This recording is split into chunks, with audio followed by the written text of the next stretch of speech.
My day. Mun omistaja halusi tehdä my dayn, joten äsken mä heräsin ja nyt mä menin tonne piiloon tonne mun salaiseen luolaan. Ja nyt toi alkaa leikkiä mun kanssa.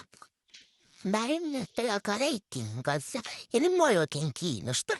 Mutta sitten kun se laittaa sen mun naaman eteen, näettekö, niin sit alkaa kiinnostaa. Mä haluan sen suoraan sieltä nyt.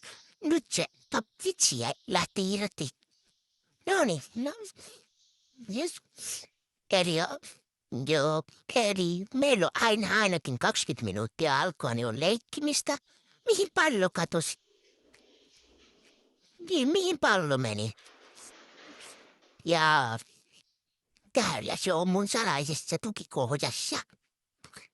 Siellä on aina press- ja paperirullia. Ja nyt kun toi omistaja laittaa mun käden tonne, niin meillä on tämmönen leikki, että mä aina kiusaan ja ettei tuossa voi aina pitää jotain tohveleita. Joo, ei mua enää kiinnosta, mä tein se jo kerran. Niin. Ei mua kiinnosta edelleenkään, mä tein sen jo. No niin, ja nyt mä ajattelin, että mä puhun tätä pois.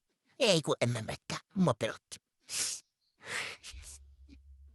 Ja nyt mä lähden, halusin mennä ulos, mutta nyt tää karkuun, juostaan. Nyt mä haluan tohon bussiin, eilen en päässyt. Noin, nyt mä oon täällä bussissa. Omistajalla oli kiire töihin, niin se lähti töihin ton kissan kanssa. Ei se tarvitse tietokonetta. Ei tästä stressillä luo. Mutta joo, mä kävin nyt töistä. Joo, ja nyt mua rapsutetaan, tää on parasta. Ja sit mä yritetään puree, tai no leikkipuree. Joo, ja nyt mä haluun pois tuolta. Omistaja, pääset mä pois tuolta?